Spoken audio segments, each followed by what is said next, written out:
ఇక అప్పుడు విషం అక్కడ ఉండటానికి వీల్లేదు కదా. విషమే కదా రోగం. రోగమే విషం అండి. విషభావంలే రోగం. ఇంకేమిటంటారు? ఏం లేదు.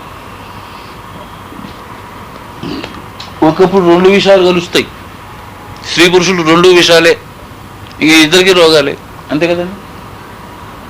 రోగాలంటే శారీరకం అనుకోకండి, మనస్సుకి, జీవుడికి. వ్యాధిభిర్ముచ్యతే సహా, అతడు వ్యాధుల నుంచి విముక్తుడవుతాడు. ముందర మనోరుగ్మతల నుంచి విడుదలవుతాడు, భౌతిక రుగ్మతల నుంచి విడుదలవుతాడు, మాయ యొక్క రుగ్మతల నుంచి విడుదలవుతాడు. అప్పుడు ఏమవుతాడు? బ్రహ్మజ్ఞాని అవుతాడు. అంతే కదా. ఇలయా వేదతత్వజ్ఞ, ఇడానాడిలో నుంచి యోగం చేసిన వాడు వేదతత్వాన్ని తెలిసిన వాడవుతాడు.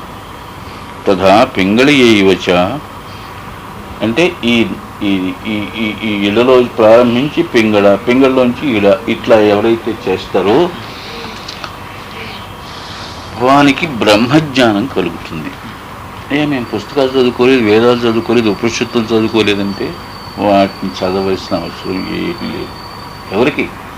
ఎవరికి ధ్యానికి వాడి మనస్సులో నుంచి ఆకాశ భావాలు పుడతాయి. వాడికి వచ్చిన భాషలో వాడు మాట్లాడితే వాడు చెప్పిన మంత్రము కంటే గొప్ప మాటల్ని వాడు మాట్లాడగలుగుతాడు అనేది.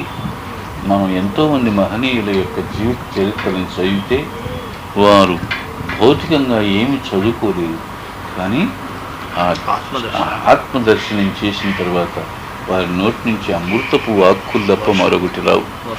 వర్షం ప్రతి ఒక్కటి జ్ఞాపకం పెట్టుకోదగినట్లుగానే వాడేమి ప్రయత్నించి ఆలోచించి మాట్లాడేవాడు. సహజం అది అందరికీ అమ్మదయ, ఈ అమృతానుభవం అంటారు దీన్ని. నాభౌ నిరోధయేత్తేన, ఎప్పుడైతే మళ్ళీ ఇప్పుడు ఇక్కడ అయిపోయింది అమృతానుభవానికి, అవి కొన్ని పైన ఉన్నటువంటి మనోరుగ్మతల్ని వాటిని తీసేస్తాయి. ఇక భౌతిక రుగ్మతల్ని తీసేయటానికి నాభి దగ్గర, ఇందాకేమో మనోరుగ్మతల్ని తీసేయటానికి, మాయా రుగ్మతల్ని తీసేయటానికి విశుద్ధ కుంభకం చేయమన్నాడు. ఇప్పుడు నాకు శరీరమే కాస్త బాగలేదు అనే స్థితి కొంతమంది, అయ్యా మనసు కొంచెం బాగానే ఉంది కానీ శరీరమే తోడివ్వట్లేదండి అని కొంతమంది అంటారు. ఏమంటే శరీరం బాగానే ఉంది కానీ మనసు మాత్రం ఇట్టట్టు తిరుగుతోంది అని కొంతమంది అంటారు. ఈ రెండింటికి చెప్తున్నాడు. ఇప్పుడు నాభి దగ్గర శరీరం యొక్క రోగాల్ని తగ్గించడానికి మణిపూర కుంభకం నాభి దగ్గర. నాభౌ నిరోధయేత్తేన వ్యాధిభిర్ముచ్యతే నరహ, మనుష్యుడు వ్యాధిభి ముచ్యతే. నాభి దగ్గర కుంభకం చేసి కూర్చొని ఎవడైతే యోగం చేస్తాడో వాడికి ఇది రోగం. ఈ మూలాధారం యోగం, ఏమండి భోగం, ఇది రోగం. చూసారా? ఇది అంచేత నాభి ఏమిటి? రోగస్థానం. ఎవరికైనా సరే నాభియే రోగస్థానం. వాటి నుంచి బయటపడిపోతాడు. మాసమాత్రం 30 రోజులు విడవకుండా చేస్తే త్రిసంధ్యాయాం, 3 సంచలయందు జిహ్వయా ఆరోప్య, నోటితోనే గాలి పీల్చి, మారుతం ఇది ఈ ప్రాణాన్ని, ఈ గాలిని, బయట గాలిని నోటితో పీల్చి కుంభకం చేయాలి. ఇక్కడ వ్యాధులు క్రియాయోగం అదే కదా, పెద్ద స్టెప్పే కదా. అదేనా, ఇట్లాంటివి 64 ఉన్నాయి ఈ ఉపనిషత్తుల్లో చెప్పనివి. ఈయన కూడా చెప్పడానికి వీల్లేనివి, నేను చెప్పడానికి వీల్లేనివి నేర్పచ్చు అంతే. చెప్పి కాగితం మీద రాయడానికి వీల్లేదు. కాగితం మీద రాయగలిగింది మాత్రమే, ఇంకొకళ్ళకి 10 మందికి తెలియవలసింది మాత్రమే చెప్పాడు. ఏమండి, మాసమాత్రం త్రిసంధ్యాయాం జిహ్వయా ఆరోప్య, నాలుగుతో నోటితో గాలి పీల్చి, మారుతం గాలిని పీల్చి, అమృతంచ పిబన్నాభౌ, ఇక్కడ అమృత స్నానాన్ని చేయించాలి. అంటే ఏంటి? అక్కడ జిహ్వ వెళ్ళి లంబికా చక్రాన్ని తగిలి, అక్కడి నుంచి విశుద్ధానికి వచ్చి, అక్కడి నుంచి దహరానికి వచ్చి, అప్పుడు లంబికి వస్తే దాంట్లో అప్పుడు అమృత స్నానం దానికి జరుగుతుంది. మందం మందం నిరోధయేత్, నెమ్మది నెమ్మదిగా చేయవలను, తొందరపడి చేయకూడదు. చూసా ఎంత నెమ్మది నెమ్మదిగా చేయమంటున్నారు. ఎంత వాళ్ళు గురువులు అంటే ఊరి మీ దుంపలు ఎట్లా ఉంటుందంటే పరమాన్నం దొరికిందంటే వాడు ఒక చేతితో తినే బదులు 2 చేతులతో తింటే మొదలెట్టేట, వాడు మళ్ళీ దొరకదు అని చెప్పి. ఇప్పుడు మనం అంటే ఏదో చిన్నది తీసుకొని చాలండి మీరందరూ తీసుకొని అంటున్నాం, మనం నిత్య తృప్తులం కనుక. పాపం ఒకడు ఎప్పుడు జన్మలో పరమాన్నం చూడలేదు, వాడు ఒక చేతిలో ఏదో ఇలా తింటే కాస్త పోస్తే అని చెప్పి వాడు ఏం 2 చేతులు. ఈ యోగంలో కూడా తొందరపడి 2 చేతులతోనూ తినే వ్యవహారం చేయకుండా ఆయన నెమ్మది నెమ్మదిగా ఈ గాలిని పీల్చాలి. చెప్తాను మందం మందం నిరోధయేత్, మందం మందంగా వాటిని కుంభకం చేయవలె. వాతజాహ పిత్త, దానివల్ల ఏమి, అందుకే జాన్సేమని ఆపింది నేను. ఇవన్నీ అమ్మ వస్తాయి, ఇవన్నీ వచ్చిన తర్వాత మనం బ్రెత్ అనేది దాని యొక్క బేసిస్ కూడా తీసుకొని తర్వాత మిగిలిన చెప్తా ఉండటానికి ఇది కారణం. నాన్న అర్థమైందా? నా ఆలస్యానికి కారణం ఏంటంటే ఈ అథారిటీస్ కూడా ఎవడు ఇవ్వలేదు ఇంతవరకు. మీకు అర్థమవుతుందా? అక్కడక్కడ ఉన్నాయి కానీ ఎవడు ఇవ్వలేదండి. ప్రాణం అంటే ప్రాణం మొదలు పెడతాడు. వాతజాహ, వాతము నుంచి పుట్టేటటువంటి, పిత్తజాహ, పైత్యం నుంచి పుట్టేటటువంటి, దోషాహ, దోషములు, నశ్యంతి ఏవా, నశించి తీరతాయి, నశంశయ, ఇందులో సందేహం లేదు. ఏమండి? నాసాభ్యాం, తర్వాత 3వ ప్రక్రియ చెప్తున్నాడు.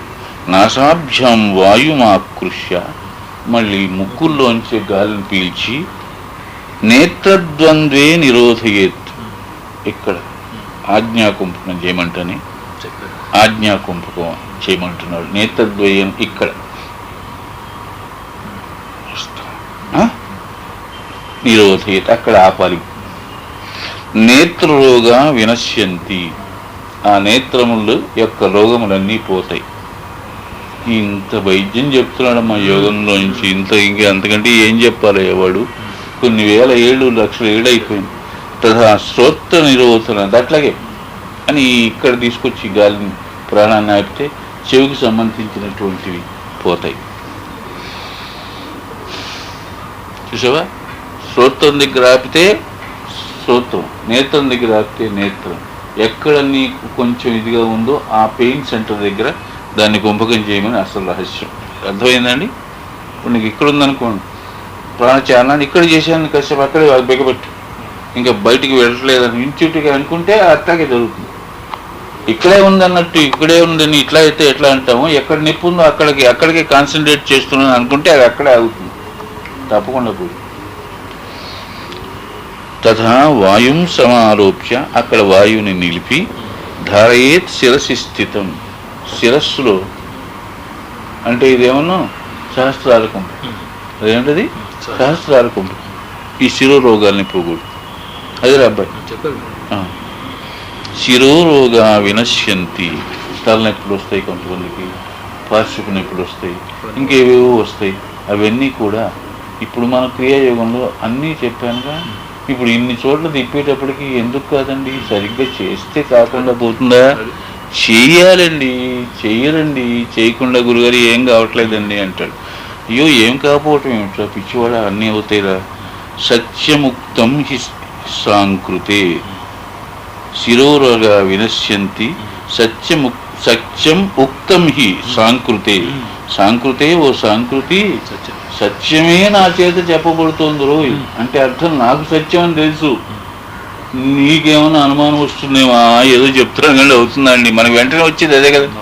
గురువు అది సత్యమనే చెప్తాడండి శిష్యుడికి, వింటాడు, విని లోపల సందేహం వస్తుంది, ఇందా చచ్చింది, ఏదో అంటున్నారు, గాలి పిలిస్తే రోగాలు పోతాయా అని వెంటనే మన మనస్సు మనకి దానికి అడ్డు వస్తుందండి. అలా అడ్డు అవ్వక్కర్లేదబ్బాయి. గురువు వాక్యం ఆజ్ఞ కింద స్వీకరించి దాన్ని నీవాక్యంగా చేసుకుని అనుభవాన్ని పొందితే నీకు అయినప్పుడు అదే నీ యందు గురువాక్యం అవుతుంది అనేటటువంటిది ఆయన చెప్పినటువంటి. ఇక్కడ షణ్ముఖి ముద్రాభ్యాసం చేత ప్రాణాయామం చెప్పాడు. ఇప్పుడు దృష్టిని చెప్తున్నాడు. ముద్రలు అంటే దృష్టిలే ఎక్కువ. వాయుజయం అంటే ప్రాణజయం.